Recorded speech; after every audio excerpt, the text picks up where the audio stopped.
ओम क्लीं कृष्णाय नमः। मार्गशीर्ष मास की कथा सुनने वाले सभी भक्तों का आज की कथा में हार्दिक स्वागत है। भगवान श्री कृष्ण और श्रीमती राधा रानी की कृपा से आपकी समस्त मनोकामनाएं पूर्ण हो। 13 दिसंबर 2023 आज है बुधवार का दिन और आज आप सुनेंगे मार्गशीर्ष मास की कथा का 16वां अध्याय। और मार्गशीर्ष मास की कथा में आजकल आप सुन रहे हैं जगन्नाथपुरी अर्थात पुरुषोत्तम क्षेत्र की महिमा का वर्णन। पुरुषोत्तम क्षेत्र की महिमा का वर्णन करते हुए श्री लक्ष्मी जी कहती हैं, इस क्षेत्र का आकार शंख के समान है। उसके मस्तक पर पश्चिम की सीमा में सब कामनाओं को पूर्ण करने वाले भगवान शंकर विराजते हैं। शंख के आगे अर्थात पूर्व सीमा पर भगवान नीलकंठ हैं और इन दोनों के मध्य का प्रदेश 1 कोस तक का है।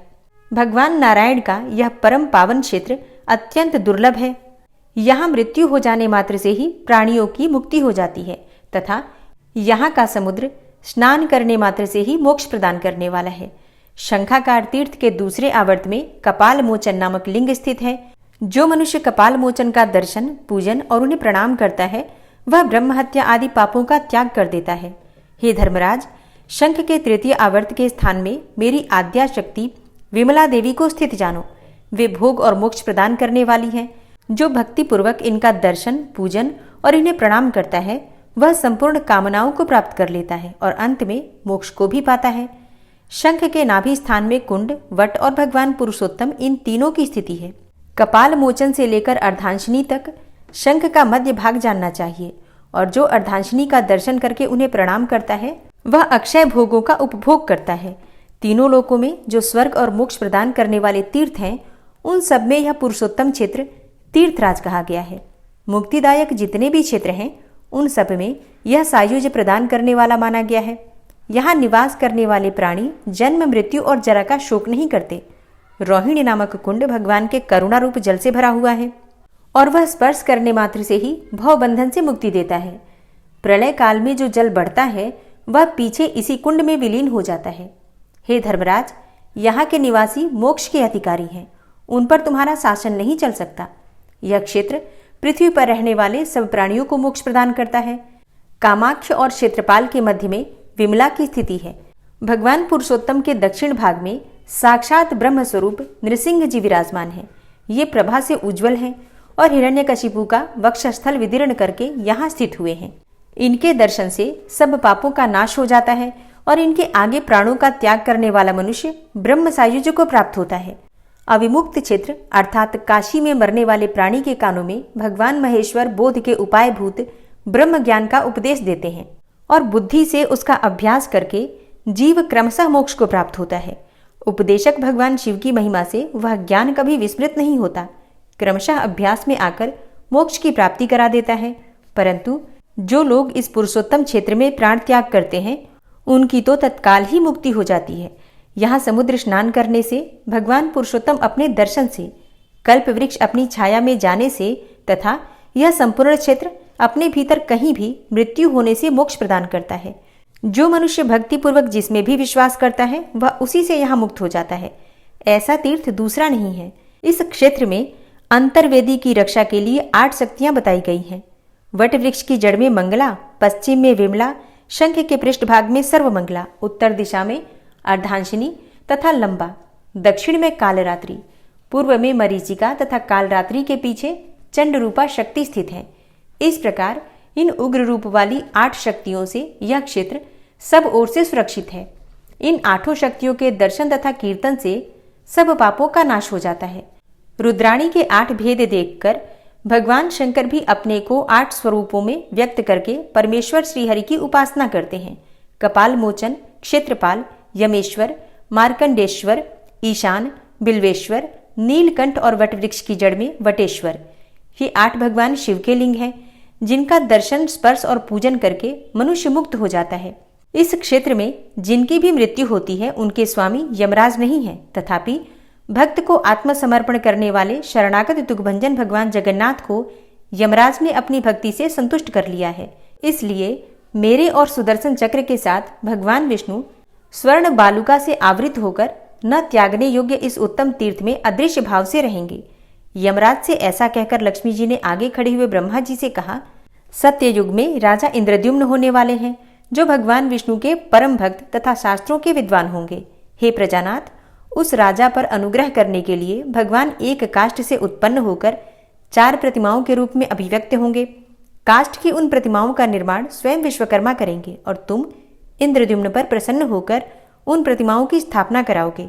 श्री लक्ष्मी जी की यह बात सुनकर ब्रह्मा और यमराज दोनों प्रसन्न होकर अपने अपने स्थान को चले गए।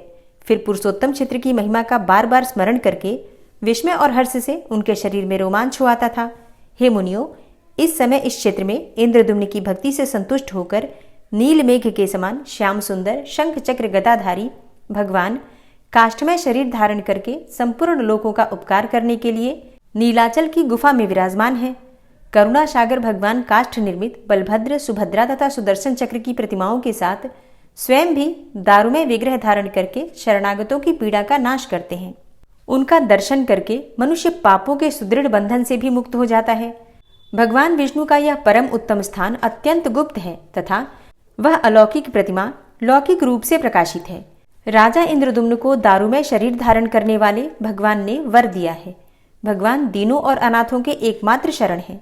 भव सागर से पार उतारने के लिए नौका है और उनके चरण समस्त चराचर जगत के लिए वंदनीय हैं। वे ही सबके परम आश्रय हैं। भगवान नारायण संपूर्ण जगत की उत्पत्ति के स्थान तथा सृष्टि और संहार के कारण हैं। वे समस्त पापों को छुड़ाने वाले तथा सब आपत्तियों का नाश करने वाले हैं। विभूतियों का प्रसार करने वाले तथा सब योगियों को वरण करने वाले हैं। संपूर्ण जीवों का भरण तथा अखिल विश्व को धारण करने वाले भी वे ही हैं। वे सब भाषाओं को बोलते और समस्त दुष्कर्मों का विनाश करते हैं। हे मुनीश्वरों, तुम अनन्य भाव से उन्हीं भगवान श्रीहरि की शरण लो। वे चेष्टा रहित काष्ठ शरीर धारण करके भी दिव्य लीला विलास करने वाले हैं। थोड़ी सी भक्ति करने पर भी मनुष्यों के 100 अपराध क्षमा करते हैं। इस विषय में जैमिनी जी एक कथा कहते हैं कि कुरुक्षेत्र में उत्पन्न हुए एक ब्राह्मण और एक क्षत्रिय दोनों मित्र थे। दोनों ने प्रेम पूर्वक प्रदेश की यात्रा की। उनका आहार विहार एक ही था। दोनों सदाचार के मार्ग से भ्रष्ट हो चुके थे और मोहवश शास्त्र निषिद्ध आचरण करते थे। स्वाध्याय, वसटकार, स्वधा अर्थात श्राद्ध और तर्पण, स्वाहा अर्थात यज्ञ, इनसे वे कोसों दूर थे। महापातकों से कलंकित होकर वे मदिरा पीते थे और वैश्या के सहवास में रहकर आनंद का अनुभव करते थे। परलोक की चिंता तो उन्हें कभी स्वप्न में भी नहीं आती थी। इसी प्रकार मनमाना बर्ताव करते हुए उनकी आधी आयु बीत चुकी थी। एक दिन घूमते घामते वे दोनों यज्ञशाला में जा पहुंचे और दूर से ही स्तोत्र तथा शास्त्र चर्चा सुनने लगे। वहां होने वाली वैदिक क्रियाओं को देखकर उस समय उन अधार्मिकों के मन में भी धर्म के प्रति श्रद्धा हो गई। उनका नाम पुंडरीक और अम्बरीश था। वे अपनी उच्च जाति का स्मरण करके अपने दुराचारों की निंदा करते हुए एक दूसरे से कहने लगे, हम दोनों पाप के भयंकर समुद्र को कैसे पार करेंगे? हमने जो जो पाप संचित किए हैं उनको शास्त्र भी नहीं जानता। उन घोर पापों का प्रायश्चित अत्यंत दुर्लभ है। तथापि इस यज्ञ सभा में जो ये ब्रह्मनिष्ठ पधारे हुए हैं, उन्हें प्रणाम से प्रसन्न करके हम अपने उद्धार का उपाय पूछते हैं। ऐसा निश्चय करके उन दोनों ने ब्राह्मणों को प्रणाम किया और अपने अपने पापों को ठीक ठीक बताकर उनसे प्रायश्चित पूछा। उन दोनों की बातें सुनकर उन श्रेष्ठ ब्राह्मणों ने आंखें बंद कर लीं। किसी ने कुछ भी नहीं कहा। उनके बीच एक श्रेष्ठ वैष्णव थे जो उस यज्ञ सभा में प्रधान थे। भगवान की भक्ति के महात्म्य से उन्होंने समस्त पापों का नाश कर दिया था। वक्ताओं में श्रेष्ठ उन वैष्णव ब्राह्मण ने हंसकर वहां बैठे हुए उन दोनों से कहा, हे ब्राह्मण और हे क्षत्रिय कुमार, यदि तुम दोनों अत्यंत भयंकर पाप राशि से छुटकारा पाना चाहते हो तो शीघ्र पुरुषोत्तम क्षेत्र में चले जाओ। वह सब क्षेत्रों से उत्तम है। जहां राजर्षि इंद्रद्युम्न की भक्ति से उन पर अनुग्रह करने वाले भगवान पुरुषोत्तम काष्ठमय शरीर धारण करके रहते हैं। शंख चक्र और गदा धारण करने वाले उन भगवान जगन्नाथ की आराधना करके तुम इच्छानुसार पाप क्षय और मोक्ष भी पा सकोगे। यह ध्रुव सत्य है। उनका दर्शन करने से सब पाप एक साथ ही नष्ट हो जाते हैं।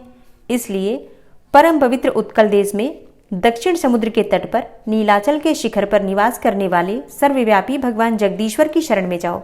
वे करुणा निधान भगवान तुम दोनों का मनोरथ अवश्य सिद्ध करेंगे। वैष्णव महात्मा के इस प्रकार आदेश देने पर वे ब्राह्मण और क्षत्रिय अत्यंत हर्षयुक्त होकर उसी मार्ग से पुरुषोत्तम क्षेत्र को चल दिए। जय जगन्नाथ। पुंडरीक और अम्बरीश ने किस प्रकार से भगवान को प्रसन्न किया, ये सारा वृतांत आप कल की कथा में सुनेंगे। भगवान जगन्नाथ जी के चमत्कार के विषय में कौन नहीं जानता। इस विषय में बहुत सारी सत्य कथाएं प्रचलित हैं। उनमें से एक कथा है गोस्वामी तुलसीदास की। और ये तुलसीदास की भगवान जगन्नाथ जी के दर्शन के विषय में बिल्कुल सच्ची कहानी है। एक बार की बात है, गोस्वामी तुलसीदास जी भगवान का दर्शन करने श्री जगन्नाथपुरी गए। मंदिर में भक्तों की भीड़ देखकर प्रसन्न मन से अंदर प्रविष्ट हुए। जगन्नाथ धाम में जगन्नाथ जी का दर्शन करते ही वे निराश हो गए और विचार करने लगे कि यह बिना हाथ पांव वाले लकड़ी का विग्रह हमारा इष्ट नहीं हो सकता। हमारे इष्ट के हाथ में तो धनुष बाण है, वक्षस्थल सिंह जैसा चौड़ा है, लंबी भुजाएं हैं। जैसा कि आप सभी जानते हैं, गोस्वामी तुलसीदास जी भगवान श्री राम को अपना इष्ट मानते हैं और वे भगवान श्री राम का स्वरूप मानकर ही जगन्नाथ जी का दर्शन करने गए थे। लेकिन दर्शन करने के बाद वे निराश हो गए और बाहर निकलकर दूर एक वृक्ष के तले बैठ गए। सोचने लगे कि इतनी दूर आना तो व्यर्थ हुआ। क्या गोलाकार नेत्रों वाला हस्तपाद विहीन दारूदेव मेरा राम हो सकता है? कदापि नहीं। रात्रि हो गई। भूख और प्यास के मारे तुलसीदास जी बहुत श्रमित हो गए थे। अचानक एक आहट हुई। वे ध्यान से सुनने लगे। अरे बाबा, तुलसीदास कौन है? तुलसीदास कौन है? एक बालक हाथों में प्रसादी भात की थाली लिए पुकार रहा था। तभी गोस्वामी तुलसीदास जी उठते हुए बोले, मैं ही हूँ तुलसीदास, कहो क्या बात है?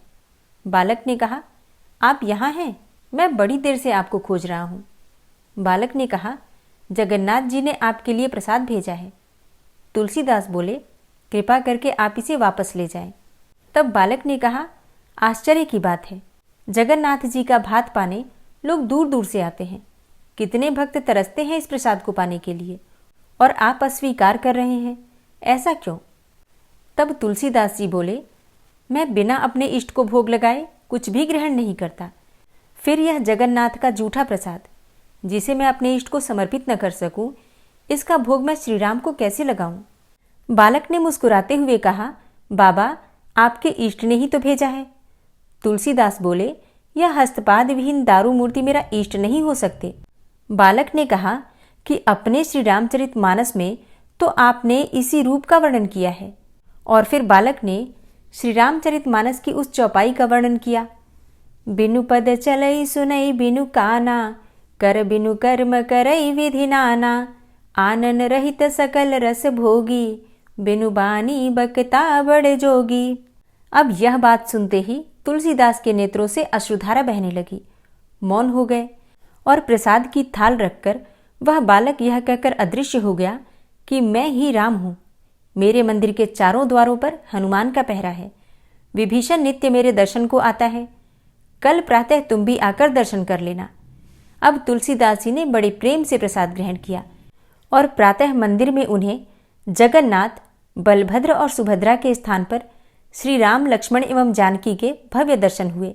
भगवान ने भक्त की इच्छा पूरी की और जिस स्थान पर तुलसीदास जी ने रात्रि व्यतीत की थी, वह स्थान तुलसी चौरा के नाम से विख्यात हुआ और वहां पर तुलसीदास जी की पीठ बड़स्ता मठ के नाम से प्रतिष्ठित है। जय जगन्नाथ। आज की कथा आपको कैसी लगी कमेंट बॉक्स में ज़रूर बताइए, और अच्छी लगी हो तो लाइक किए बिना बिल्कुल नहीं जाना है और कमेंट बॉक्स में राधे राधे ज़रूर लिखना है। और अब राधा रानी का ध्यान करके राधा कृपा कटाक्ष स्तोत्र का पाठ सुनते हैं। श्री राधा कृपा कटाक्ष स्तोत्र। मुनीन्द्र वृंद वंदिते त्रिलोक शोक हारिणी, प्रसन्न वक्त्र पंकजे निकुंज भूविलासिनी, व्रजेन्द्र भानुनंदिनी व्रजेन्द्र सूनु संगते, कदा करिष्यसि हमां कृपा कटाक्ष भाजनम्। अशोक वृक्ष वल्लरी वितान मंडपस्थिते, प्रवाल बाल पल्लव प्रभारुणांध्रि कोमले, वराभय स्फुरत्करे प्रभूत संपदालये, कदा करिष्यसि हमां कृपा कटाक्ष भाजनम्। अनंगरंग मंगलम प्रसंग भंगुरं भ्रुवां, सविभ्रमं ससंभ्रमं दृगंत बाणपातनय, निरन्तरं वशीकृत प्रतीत नन्दनन्दने, कदा करिष्यसि हमां कृपा कटाक्ष भाजनम्। तडित्सुवर्ण चंपक प्रदीप्त गौर विग्रहे, मुख प्रभा परास्त कोटि शारदेन्दु मंडले, विचित्र चित्र संचरच्चकोरशावलोचने कदा करिष्यसि मां कृपाकटाक्षभाजनम्। मदोन्मदादियौवने प्रमोदमानमण्डिते प्रियानुरागरञ्जिते कलाविलासपण्डिते अनन्यधन्यकुञ्जराज्यकामकेलिकोविदे कदा करिष्यसि मां कृपाकटाक्षभाजनम्। अशेषहावभावधीरहीरहारभूषिते प्रभूतशातकुम्भकुम्भकुम्भिकुम्भसुस्तनि प्रशस्तमन्दहास्यचूर्णपूर्णसौख्यसागरे कदा करिष्यसि मां कृपाकटाक्षभाजनम्। मृणालवालवल्लरीतरङ्गरङ्गदौर्लते लताग्रलास्यलोलनीललोचनावलोकने ललल्लुलन्मिलन्मनोज्ञमुग्धमोहिनाश्रिते कदा करिष्यसि मां कृपाकटाक्षभाजनम्। सुवर्णमल्लिकाञ्चितत्रिरेखकम्बुकण्ठगे त्रिसूत्रमङ्गलीगुणत्रिरत्नदीप्तिदीधिते सलोलनीलकुन्तलप्रसूनगुच्छगुम्फिते कदा करिष्यसि मां कृपाकटाक्षभाजनम्। नितम्बबिम्बलम्बमानपुष्पमेखलागुणे प्रशस्तरत्नकिङ्किणीकलापमध्यमञ्जुले करीन्द्रशुण्डदण्डिकावरोहशोभगोरुके कदा करिष्यसि मां कृपाकटाक्षभाजनम्। अनेकमन्त्रनादमञ्जुनूपुरारवस्खलत् समाजराजहंसवंश निक्वडातिगौरवे विलोलहेमवल्लरी विडम्बिचारुचङ्क्रमे कदा करिष्यसि मां कृपाकटाक्षभाजनम्। अनन्तकोटिविष्णुलोकनम्रपद्मजार्चिते हिमाद्रिजापुलोमजाविरिञ्चिजावरप्रदे अपारसिद्धिरिद्धिदिग्धसत्पदाङ्गुलीनखे कदा करिष्यसि मां कृपाकटाक्षभाजनम्। मखेश्वरी क्रियेश्वरी स्वधेश्वरी सुरेश्वरी त्रिवेदभारतीश्वरी प्रमाणशासनेश्वरी रमेश्वरी क्षमेश्वरी प्रमोदकाननेश्वरी व्रजेश्वरी व्रजाधिपे श्रीराधिके नमोऽस्तुते। इतीममद्भुतं स्तवं निशम्य भानुनन्दिनी करोतु सन्ततं जनं कृपाकटाक्षभाजनम्। भवेत्तदैव सञ्चितत्रिरूपकर्मनाशनं लभेत्तदा ब्रजेन्द्रसूनुमण्डलप्रवेशनम्। जय जय श्री राधे, जय जय श्री राधे। हरे कृष्णा, राधे राधे। आज आप सुनने वाले हैं गजेंद्र मोक्ष पाठ। पाठ सुनाने से पहले थोड़ी सी जानकारी मैं आपको देना चाहती हूँ इस स्तोत्र के बारे में। हिंदू धर्म के प्रथम ग्रंथ श्रीमद् भगवद गीता के 3 अध्याय में गजेंद्र स्तोत्र पढ़ने को मिलता है। इसमें श्लोकों की संख्या है 33 और ऐसा कहा जाता है कि इस मंत्र का जाप करने से जीवन में किसी भी प्रकार की परेशानी हो तत्काल आपको उससे मुक्ति मिल जाती है। इस स्तोत्र में हाथी और मगरमच्छ के साथ हुए युद्ध का वर्णन किया गया है और गजेंद्र जब युद्ध से हार जाता है तो भगवान विष्णु का ध्यान करके उनकी स्तुति करता है और उसकी स्तुति से प्रसन्न होकर भगवान विष्णु आते हैं और उसे मोक्ष प्रदान करते हैं। और इस पाठ को करते समय अगर हम अपने मन में ये भावना रखें कि हे श्री हरि विष्णु, जिस प्रकार से गजेंद्र को परेशानी से आपने बाहर निकाला उसी प्रकार से हमें भी हमारी परेशानियों से बाहर निकालिए, तो निश्चित ही भगवान विष्णु हमारी मदद करते हैं। तो अब सच्चे मन से भगवान श्री हरि विष्णु का ध्यान करके इस परम कल्याणकारी स्तोत्र का पाठ करते हैं। शुक जी ने कहा कि बुद्धि के अनुसार पिछले अध्याय में वर्णन किए गए रीति से अपने मन को नियंत्रित करके और हृदय को स्थिर करके गजेंद्र अपने पिछले जन्म में याद किए गए सर्वोच्च कार्य और बार बार जप किए जाने वाले स्तोत्र का जप करने लगा। गजेंद्र ने मन ही मन श्री हरि को ध्यान करते हुए कहा कि जिनके प्रवेश करने से शरीर और मस्तिष्क चेतन की तरह व्यवहार करने लगते हैं, ओम द्वारा लक्षित और पूरे शरीर में प्रकृति और पुरुष के रूप में प्रवेश करने वाले उस सर्वशक्तिमान देवता का मैं मन ही मन स्मरण करता हूँ, जिनके सहारे ये पूरा संसार टिका हुआ है और जिनसे ये सारा संसार अवतरित हुआ है, जिन्होंने प्रकृति की रचना की है और जो खुद उसके रूप में ही प्रकट है, लेकिन उसके बावजूद भी वो इस पूरी दुनिया में सर्वोपरि और श्रेष्ठ हैं। ऐसे अपने आप और बिना किसी कारण के भगवान की मैं शरण में जाता हूँ। अपने संकल्प शक्ति के बल पर अपने ही स्वरूप में रचित और सृष्टि काल में प्रकट एवं प्रलय में अप्रकट रहने वाले इस शास्त्र प्रसिद्धि प्राप्त कार्य कारण रूपी संसार को जो बिना कुंठित दृष्टि के साक्ष्य रूप में देखते रहने पर भी लिप्त नहीं होते, चक्षु आदि प्रकाशकों के परम प्रकाशक प्रभु आप मेरी रक्षा करें। बीतते गए समय के साथ तीनों लोकों और ब्रह्मादि लोकपालों के पंचभूत में प्रवेश कर जाने पर और पंचभूतों से लेकर महत्वपूर्ण सभी कारणों के उनकी परम करुणा स्वरूप प्रकृति में मग्न हो जाने पर उस समय दुर्गेर और घोर अंधकार रूपेण प्रकृति ही बच रही थी। उस अंधकार से परे अपने परम धाम में जो सर्वव्यापी भगवान सभी दिशाओं में प्रकाशित होते रहते हैं, वो भगवान मेरी रक्षा करें। विभिन्न नाट्य रूपों में अभिनय करने वाले और उस अभिनेता के वास्तविक स्वरूप को जिस प्रकार से साधारण लोग भी नहीं जान पाते, उसी तरह से सत्व प्रधान देवता और महर्षि भी जिनके स्वरूप को नहीं जान पाते, ऐसे में कोई साधारण प्राणी उनका वर्णन कैसे कर सकता है। ऐसे दुर्गम चरित्र वाले भगवान मेरी रक्षा करें। अनेकों शक्ति से मुक्त, सभी प्राणियों को आत्मबुद्धि प्रदान करने वाले, सबके बिना कारण हित और अतिशय साधु स्वभाव ऋषि मुनिजन जिनके परम स्वरूप को देखने की इच्छा के साथ वन में रहकर अखंड ब्रह्मचर्य तमाम अलौकिक व्रतों को नियमों के अनुसार पालन करते हैं, ऐसे प्रभु ही मेरी गति है। वह जिनका हमारी तरह न तो जन्म होता है और न जिनके द्वारा अहंकार प्रेरित कर्म ही होते हैं, जिनके निर्गुण स्वरूप का न तो कोई नाम है और न रूप ही है, फिर भी समय के अनुसार जगत की सृष्टि एवं प्रलय के लिए स्वेच्छा से जन्म आदि को स्वीकार करते हैं, उन अनंत शक्ति संपन्न परम ब्रह्म परमेश्वर को नमस्कार है। उन प्राकृत आकार रहित एवं अनेकों आकार वाले अद्भुत कर्मा भगवान को बारंबार नमस्कार है। स्वयं प्रकाशित सभी साक्ष्य परमेश्वर को मेरा शत शत नमन है। वैसे देव जो मन वाणी और चित्तवृत्तियों से परे हैं, उन्हें मेरा बारंबार नमस्कार है। विवेक से परिपूर्ण पुरुष के द्वारा सभी सत्व गुणों से परिपूर्ण निवृत्ति धर्म के आचरण से मिलने योग्य और मोक्ष सुख की अनुभूति रूपी भगवान को मेरा नमस्कार है। सत्व गुण को स्वीकार करके शांत, रजोगुण को स्वीकार करके घोर एवं तमोगुण को स्वीकार करके मूढ़ से प्रतीत होने वाले भेद रहित अतएव सदा समभाव से स्थित ज्ञानघन प्रभु को मेरा नमस्कार है।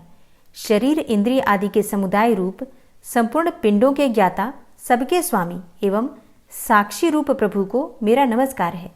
सबके अंतर्यामी, प्रकृति के भी परम कारण किंतु स्वयं कारण रहित प्रभु को नमस्कार है। संपूर्ण इंद्रियों एवं उनके विषयों के ज्ञाता, समस्त प्रतीतियों के कारण रूप संपूर्ण जड़ प्रपंच एवं सबकी मूलभूता अविद्या के द्वारा सूचित होने वाले तथा संपूर्ण विषयों में अविद्या रूप से भासने वाले प्रभु को मेरा नमस्कार है। सबके कारण किंतु स्वयं कारण रहित तथा कारण होने पर भी परिणाम रहित होने के कारण अन्य कारणों से विलक्षण कारण आपको बारंबार नमस्कार है। संपूर्ण वेदों एवं शास्त्रों के परम तात्पर्य, मोक्ष रूप एवं श्रेष्ठ पुरुषों की परम गति भगवान को नमस्कार है। जो त्रिगुण रूप काष्ठों में छिपे हुए ज्ञान रूप अग्नि है, उक्त गुणों में हलचल होने पर जिनके मन में सृष्टि रचने की बाह्य वृत्ति जागृत हो उठती है तथा आत्मतत्व की भावना के द्वारा विधि निषेध रूप शास्त्र से ऊपर उठे हुए ज्ञानी महात्माओं में जो स्वयं प्रकाशित हो रहे हैं, उन प्रभु को मैं नमस्कार करता हूँ।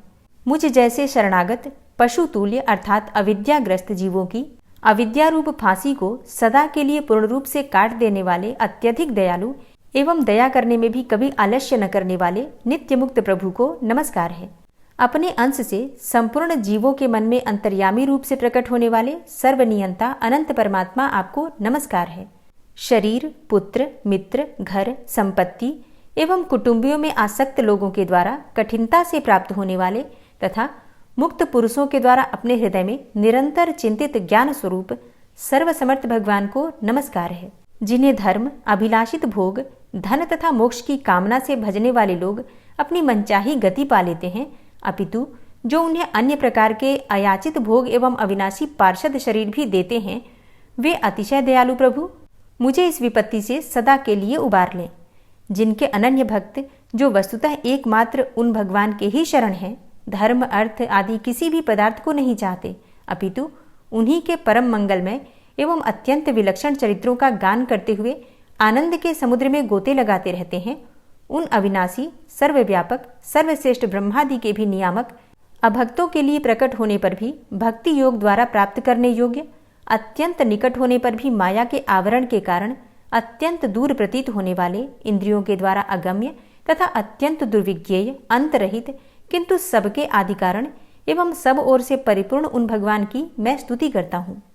ब्रह्मा आदि समस्त देवता, चारों वेद तथा संपूर्ण चराचर जीव नाम और आवृत्ति भेद से जिनके अत्यंत क्षुद्र अंश के द्वारा रचे गए हैं, जिस प्रकार प्रज्वलित अग्नि से लपटे तथा सूर्य से किरणें बार बार निकलती हैं और पुनः अपने कारण में ही लीन हो जाती हैं, उसी प्रकार बुद्धि, मन, इंद्रिय और नाना योनियों के शरीर, यह गुणमय प्रपंच जिन स्वयं प्रकाश परमात्मा से प्रकट होता है और पुनः उन्हीं में लीन हो जाता है, वे भगवान न तो देवता हैं और न असुर, न मनुष्य हैं न तिर्यक अर्थात मनुष्य से नीची, पशु पक्षी आदि किसी भी योनि के प्राणी हैं, न वे स्त्री हैं और न पुरुष हैं और ना ही नपुंसक हैं, न वे ऐसे कोई जीव हैं जिनका इन तीनों ही श्रेणियों में समावेश हो सके, न वे गुण हैं, न कर्म है, न कार्य है और न तो कारण ही है।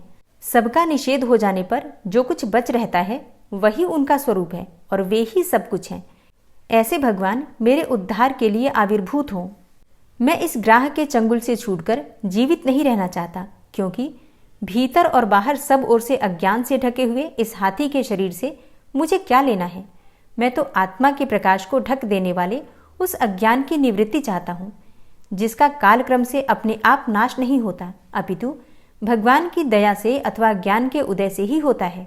इस प्रकार मोक्ष का अभिलाषी मैं विश्व के रचयिता, स्वयं विश्व के रूप में प्रकट तथा विश्व से सर्वथा परे, विश्व को खिलौना बनाकर खेलने वाले, विश्व में आत्मरूप से व्याप्त, अजन्मा, सर्वव्यापक एवं प्राप्य वस्तुओं में सर्वश्रेष्ठ भी भगवान को केवल प्रणाम ही करता हूँ, उनकी शरण में हूँ। जिन्होंने भगवत भक्ति रूप योग के द्वारा कर्मों को जला डाला है, वे योगी लोग उसी योग के द्वारा शुद्ध किए हुए अपने हृदय में जिन्हें प्रकट हुआ देखते हैं, उन योगेश्वर भगवान को मैं नमस्कार करता हूँ।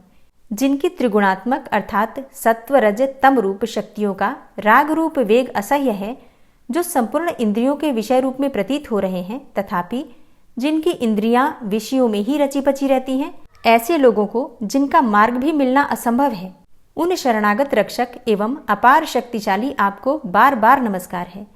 जिनकी अविद्या नामक शक्ति के कार्यरूप अहंकार से ढके हुए अपने स्वरूप को यह जीव जान नहीं पाता, उन अपार महिमा वाले भगवान की मैं शरण में आया हूँ।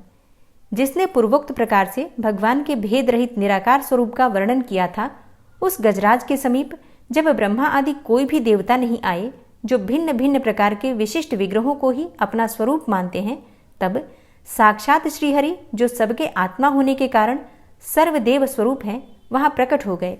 गजराज को उस प्रकार से दुखी देखकर तथा उसके द्वारा पड़ी हुई स्तुति को सुनकर सुदर्शन चक्रधारी जगदाधार भगवान इच्छानुरूप वेग वाले गरुड़ जी की पीठ पर सवार होकर स्तवन करते हुए देवताओं के साथ तत्काल उस स्थान पर पहुंच गए जहां पर वह हाथी था। सरोवर के भीतर महाबली ग्रह के द्वारा पकड़े जाकर दुखी हुए उस हाथी ने आकाश में गरुड़ की पीठ पर सवार चक्र उठाए भगवान श्री हरि को देखकर अपनी सूंड को, जिसमें उसने पूजा के लिए कमल का एक फूल ले रखा था, ऊपर उठाया और बड़ी ही कठिनाई से सर्वपूज्य भगवान नारायण आपको नमस्कार है, यह वाक्य कहा। उसे पीड़ित देखकर अजन्मा श्रीहरि एकाएक गरुड़ को छोड़कर नीचे झील पर उतर आए। वे दया से प्रेरित होकर ग्राह सहित उस गजराज को तत्काल झील से बाहर निकाल लाए और देवताओं के देखते ही देखते चक्र से मुंह चीरकर उसके चंगुल से हाथी को उबार लिया। गजेंद्र मोक्ष स्तोत्र संपूर्ण हुआ। और अब बड़े ही प्रेम से भक्ति भाव से जयकारा लगाइए भगवान श्री हरि विष्णु की जय।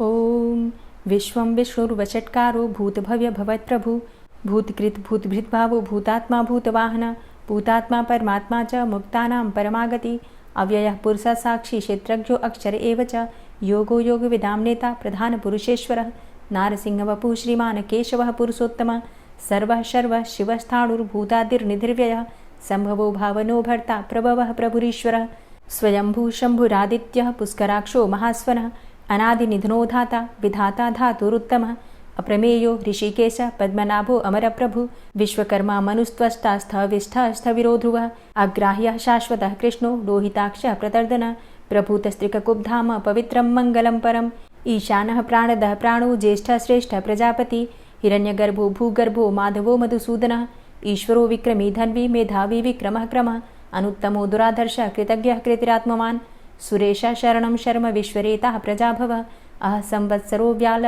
प्रत्ययः सर्वदर्शन अज सर्वेश्वर सिद्ध सिद्धे सर्वादिर्च्युत वृषाकपिर्मेयात्मा सर्वयोग विनिश्रित वसुर्वसुमना सत्य समात्मा संमितः सम अमोघ पुण्डरीकाक्षो वृषकर्मा वृषाकृतिः रुद्रो बहुशिरा बभ्रुर्विश्वयोनिः शुचिश्रवा अमृतः शाश्वतस्थाणुर्वरारोहो महातपः सर्वगः सर्वविद्भानुर्विश्वक्सेनो जनार्दनः वेदो वेदविद्व्यङ्गो वेदाङ्गो वेदवित्कविः लोकाध्यक्ष सुराध्यक्षो धर्माध्यक्ष कृताकृत चतुरात्मा चतुर्व्यूहश्चतुर्द्रष्टश्चतुर्भुज भ्राजिष्णुर्भोजनं भोक्ता सहिष्णुर्जगदाति च अनघो विजयोजेता विश्वयोनिः पुनर्वसु उपेन्द्रो वामनः प्रांशुर्मोघः शुचिरुर्जिता अतीन्द्रः संग्रहः सर्गो धृतात्मा नियमो यमः वेद्यो वैद्यः सदा योगी वीरः माधवो मधु अतीन्द्रियो महामायो महोत्साहो महाबलः महाबुद्धिर्महावीर्यो महाशक्तिर्महाद्युतिः अनिर्देश्य वपुः श्रीमान् मेयात्मा महाधृतृक् महिश्वासो महीभर्ता श्रीनिवास सतां गति अनिरुद्ध सुरानन्दो गोविन्दो गोविन्दाम्पति मरीचिर्दमनो हंस सुपर्णो भुजगोत्तम हिरण्यनाभ सुतपा पद्मनाभ प्रजापति अमृत्यु सर्वदिक्सिंह संधाता संधिमानस्थिर अजो दूर्मर्षण शास्ता विश्रुतात्मा सुरारिहा गुरुर्गुर्तमो धाम सत्य सत्यपराक्रम निमिषो अनिमिषो श्रग्वी वाचस्पतिरुदारधि अग्रणिर्ग्रामणी श्रीमान् न्यायो नेता समीरण सहस्रमूर्धा विश्वात्मा सहस्राक्ष सहस्रपात् आवर्तनो निवृत्तात्मा संवृतः संप्रमर्दन अह संवर्तको वह निर्निलोधरणीधरः सुप्रसादः प्रसन्नात्मा विश्वभृग्विशुभुग्विभु सत्कर्ता सत्कृतः साधु जहर्नुर्नारायणो नरः असंख्येयो अप्रमेयात्मा विशिष्टशिष्टकृच्छुवि सिद्धार्थ सिद्धसंकल्प सिद्धिदः सिद्धिसाधनः वृषाहि वृषभो विष्णुर्विष्पर्वा वृषोदरः वर्धनो वर्धमानश्च विविक्तः श्रुतिसागरः सुभुजो दूर्धरो वाग्मी महेन्द्रो वसुदो वसु नैकरूपो बृहद्रूप शिपिविष्टः प्रकाशनः ओजस्तेजो द्युतिधर प्रकाशात्मा प्रतापनः रिद्धस्पष्टाक्षरो मन्त्रश्चन्द्रांशुर्भास्करदुतिः अमृतांशुद्भवो भानु शशबिन्दुः सुरेश्वरः औषधं जगतः सेतु सत्यधर्मपराक्रमः भूतभव्य भवन्नाथ पवनः पावनो नलः कामः कामकृत्कान्तः कामः कामप्रदः प्रभु युगादिकृद्युगावर्तो नैकमायो महाशनः अदृश्योऽव्यक्तरूपश्च सहस्रजितनन्तजित् इष्टो अविशिष्ट शिष्टेष्ट शिखण्डी नहुसो वृष क्रोधः क्रोधकृत्कर्ता विश्वबाहुर्महीधरः अच्युतः प्रतितः प्राणदो वासवानुजः अपां निधिर्धिष्ठानं प्रमत्तः प्रतिष्ठितः स्कन्दः स्कन्दधरो धूर्यो वरदो वायुवाहनः वासुदेवो बृहद्भानुरादिदेवः पुरन्दरः अशोकस्तारणस्तारः शूरः सौरिर्जनेश्वरः अनुकूलः शतावर्त पद्मी पद्मनिभेक्षणः पद्मनाभो अरविन्दाक्ष पद्मगर्भ शरीरभृत् महर्धिरिद्धो वृद्धात्मा महाक्षो गरुडाध्वजः अतुलः शरभो भीमो समयज्ञो हविर्हरि सर्वलक्षणलक्षण्यो लक्ष्मीवान् समितिञ्जय वीक्षरो रोहितो मार्गो हेतुर्दामोदरः सह महीधरो महाभागो वेगवान् मिताशन उद्भवः शोभणो देव श्रीगर्भ परमेश्वर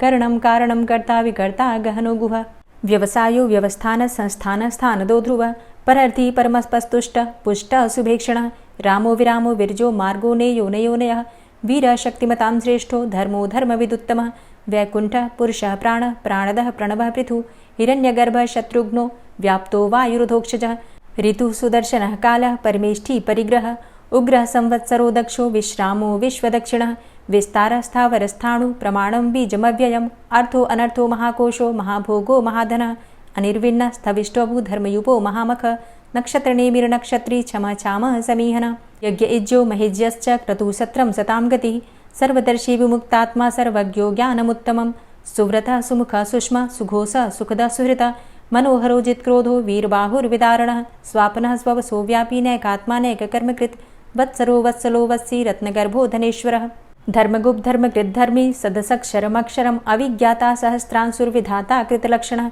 गभस्तिनेमिः सत्त्वस्थः सिंहो भूतमहेश्वरः आदिदेवो महादेवो देवेशो देवभृद्गुरुः उत्तरो गोपतिर्गोप्ता ज्ञानगम्यः पुरातनः शरीरभूतभृद्भोक्ता कपीन्द्रो भूरि दक्षिणः सोमभो अमृतपः सोम पुरुजित पुरुषोत्तमः विनयोजय सत्यसन्धो दाशाः सात्वताम्पतिः जीवो विनयिता साक्षी मुकुन्दो अमितविक्रमः अम्भो निद्रणन्तात्मा महोदधीशयोऽन्तकः अजो महारः स्वाभाव्यो जितामित्रः प्रमोदन आनन्दो नन्दनो नन्दः सत्यधर्मा त्रिविक्रमः महर्षि कपिलाचार्यः कृतज्ञो मेदिनीपतिः त्रिपदस्त्रिदशाध्यक्षो महाशृङ्गः कृतान्तकृत् महावराहो गोविन्दः सुखेणः कनकाङ्गदी गुह्यो गभीरो गहनो गुप्तश्चक्रगदाधरः वेधा स्वांगो अजिता कृष्णो दृढ़ संकर्षणोच्युत वरुणो वारुणो वृक्ष पुष्कराक्षो महामनाः भगवान् भगानंदी वनमाली हलायुध आदित्यो ज्योतिरादित्यः सहिष्णुर्गति सत्तमः सुधन्वा खंड परशुर्दारुणो द्रविड़प्रद दिविस्त्रिक्सर्वदृग्व्यासो वाचस्पतिर्योनिजः त्रिसामासामगः साम निर्वाणं भेषजं संन्यासकृच्छमः शांतो निष्ठा शांतिः परायणं शुभांगः शांतिदस्रष्टा कुमुदः कुबलेशय गोहितो गोपतिर्गोप्ता वृषभाक्षो वृषप्रिय अनिवर्ति निवृतात्मा संक्षेप्ता चेमकृच्छिव श्रीवत्स्वक्षा श्रीवास श्रीपति श्रीमतांबर श्रीद श्रीश श्रीनिवास श्रीनिधि श्रीविभावन श्रीधर श्रीकर श्रेय श्रीमान लोकत्रयाश्रय स्वक्ष स्वंग शतानंदो नंदिर्ज्योतिर्गणेश्वर विजितात्मा विधेयात्मा सत्कीर्तिश्छिन्न संशय उदीर्ण सर्वतक्षसुर निश शाश्वत स्थिर भूषयो भूषणो भूतिर्विशोकः शोकनाशन अर्चिष्मान अर्चित कुंभो विशुद्धात्मा विशोधन अनिरुद्धो अप्रतिरथ प्रद्युम्नो अमित विक्रमः कालिनेमि निहावीर शौरी सूर्जनेश्वर त्रिलोकात्मा त्रिलोकेशः केशवः केशिहारी कामदेवः कामपालः कामीकान्तः कृतागमः अनिर्देशव पुर्विष्णोर्वीरो अनंतो धनंजयः ब्रह्मण्यो ब्रह्मकृत् ब्रह्मा ब्रह्म ब्रह्म विवर्धन ब्रह्मविद् ब्राह्मणे ब्रह्मी ब्रह्मज्ञो ब्राह्मण प्रियः महाक्रमो महाकर्मा महातेजा महुरगः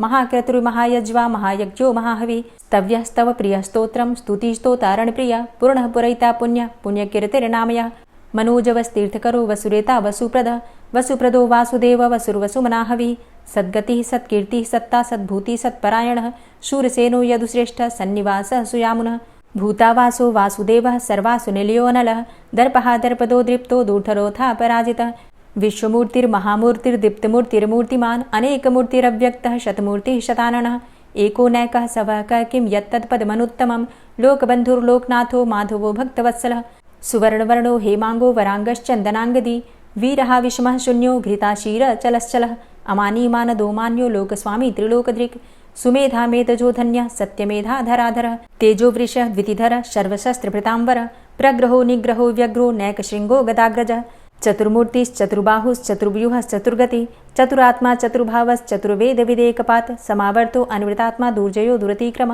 दुर्लभो दुर्गमो दुर्गो दुरावासो दुरारिः शुभांगो लोकसारंग शुतन्तुस्तन्तुवर्धन इंद्रकर्मा महाकर्मा कृतकर्मा कृतागम उद्भवः सुन्दरः सुन्दो रत्ननाभः सुलोचनः अर्को वाजसनः शृङ्गी जयन्तः सर्वविजयी सुवर्णबिन्दुरक्षोभ्य सर्वभागीश्वरेश्वरः महाह्रदो महागर्तो महाभूतो महानिधि कुमुदः कुन्दरः कुन्दः पर्जन्यः पावनो नीलः अमृताशो अमृतवपुः सर्वज्ञः सर्वतोमुखः सुलभः सुव्रतः सिद्धः शत्रुजित् शत्रुतापनः न्यग्रोधोदुम्बरो अस्वस्थश्चाणुरान्ध्रनिषूदनः सहस्रार्चिः सप्तजिह्वः सप्तैधा सप्तवाहनः अमूर्तिरणघो अचिन्त्यो भयकृद्भयनाशनः अणुर्बृहत्कृशः स्थूलो गुणभृन्निर्गुणो महान् अधृतः स्वधृतः स्वास्य प्राग्वंशो वंशवर्धनः भारभृतिकथितो योगी योगी स सर्वकामद आश्रमश्रमण क्षाम सुपर्णो वायुवाहन धनुर्धरोर्धनुर्वेदो दण्डोदमयितादम अपराजितः सर्वसहो नियन्ता नियमो यमः सत्त्ववान् सात्विकः सत्य सत्यधर्मपरायण अभिप्रायः प्रियार्होर्ह प्रियकृत्प्रीतिवर्धनः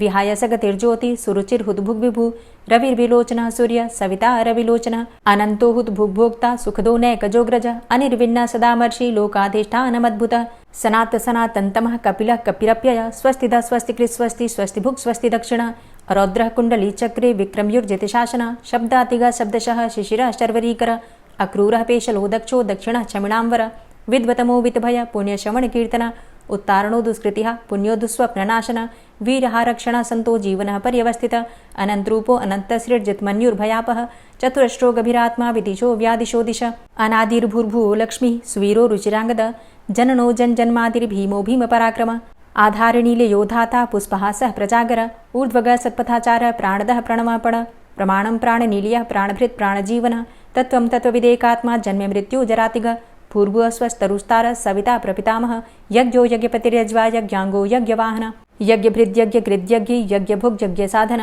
यज्ञान्तिकृद्यज्ञ गुह्यमन्यमन्नादेव च आत्मयोनिः स्वयं जातो वैखानः सामगायन देवकीनन्दन स्रष्टा क्षितिसः पापनाशन शङ्खभृन्नन्दकी चक्री शारङ्गधन्वा गदाधरः रथाङ्गपाणिरक्षोभ्य सर्वप्रहरणायुध ओम नमः इति। और अब आप सुनेंगे श्री तुलसी चालीसा। श्री तुलसी महारानी करु विनय सिरनाय, जो मम हो संकट विकट दीजे मात नशाय। नमो नमो तुलसी महारानी, महिमा अमित न जाए बखानी। दियो विष्णु तुमको सन्माना, जग में छायो सुयस महाना। विष्णु प्रिया जय जयति भवानी, तिहु लोक की हो सुख खानी। भगवत पूजा करे जो कोई, बिना तुम्हारे सफल न होई।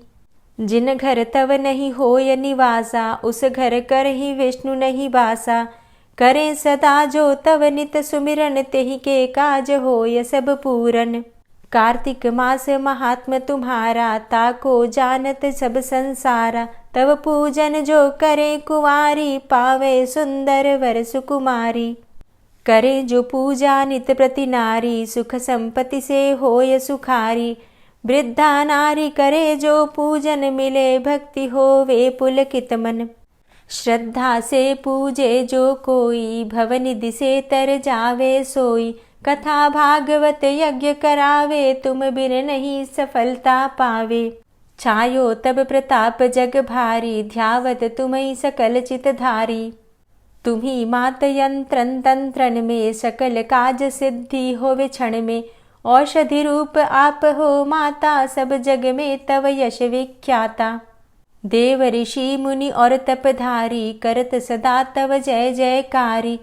वेद पुराणन तव यश गाया, महिमा अगम पार नहीं पाया। नमो नमो जय जय सुख कारणी, नमो नमो जय दुख निवारणी। नमो नमो सुख संपत्ति देनी, नमो नमो अघ काटन चेनी। नमो नमो भक्तन दुख हरणी, नमो नमो दुष्टन मद छेनी।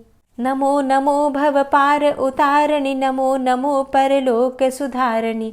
नमो नमो निज भक्त उबारणी, नमो नमो जन काज सवारणी। नमो नमो जय कुमति नशावनी, नमो नमो सब सुख उपजावनी। जयति जयति जय तुलसी माई, ध्याऊं तुमको शीश नवाई। निज जन जानि मोहि अपनाओ, बिगड़े कारज आप बनाओ। करूं विनय मैं मात तुम्हारी, पूर्ण आशा करहु हमारी। शरण चरण कर जोरी मनाऊं, निश दिन तेरे ही गुण गाऊं। करहु मात अब मोह पर दाया, निर्मल होए सकल मम काया। मांगू मातु यही बर दीजे, सकल मनोरथ पूर्ण कीजे। जानू नहीं कछु नेम आचारा, क्षमहु मातु अपराध हमारा। 12 मास करे जो पूजा, तासम जग में और नहीं दूजा। प्रथम ही गंगा जल मंगवावे, फिर सुंदर स्नान करावे। चंदन अक्षत पुष्प चढ़ावे, धूप दीप नैवेद्य लगावे। करे आचमन गंगा जल से, ध्यान करे हृदय निर्मल से। पाठ करे फिर चालीसा की, स्तुति करे मात तुलसा की। यह विधि पूजा करे हमेशा, ताके तन नहीं रहे कलेशा। करे मास कार्तिक का साधन, सोवे नित पवित्र हुई जाहि। है यह कथा महासुखदाई, पढ़े सुने सो भव तर जाई। यह श्री तुलसी चालीसा, पाठ करे जो कोय। गोविंद सो फल पावही, जो मन इच्छा होय। तुलसी चालीसा संपूर्ण। और अब आप सुनेंगे तुलसी महारानी की आरती। तुलसी महारानी नमो नमो, हरि की पटरानी नमो नमो। तुलसी महारानी नमो नमो, हरि की पटरानी नमो नमो। धन्य तुलसी पूर्ण तप कीनो, धन्य तुलसी पूर्ण तप कीनो। शालिग्राम की बनी पटरानी नमो नमो। तुलसी महारानी नमो नमो, हरि की पटरानी नमो नमो। जाके पत्र मंजरी कोमल, जाके पत्र मंजरी कोमल। श्रीपति कमल चरण लपटानी नमो नमो, हरि की पटरानी नमो नमो। तुलसी महारानी नमो नमो। धूप दीप नैवेद्य आरती, धूप दीप नैवेद्य आरती। पुष्पन की वर्षा बरसानी नमो नमो, हरि की पटरानी नमो नमो, तुलसा महारानी नमो नमो। 56 भोग 36 व्यंजन, 56 भोग 36 व्यंजन, बिन तुलसा हरि एक न मानी नमो नमो, तुलसी महारानी नमो नमो, हरि की पटरानी नमो नमो।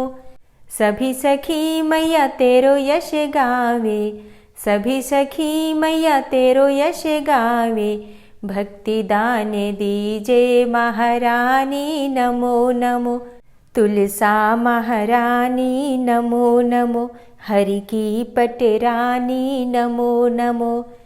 नमो नमो तुलसा महारानी, नमो नमो तुलसी महारानी, तुलसी महारानी नमो नमो, हरि की पटरानी नमो नमो, तुलसी महारानी नमो नमो, हरि की पटरानी नमो नमो। प्रेम से बोलिए तुलसी मैया की जय। दोस्तों, उम्मीद करती हूँ आज की कथा आपको ज़रूर पसंद आई होगी। वीडियो अच्छी लगी हो तो लाइक कीजिए, शेयर कीजिए और चैनल पर पहली बार आए हैं तो सब्सक्राइब करके बेल आइकन को ज़रूर प्रेस कर लीजिए। मिलती हूँ आपसे अगली वीडियो में, तब तक के लिए जय श्री राधे।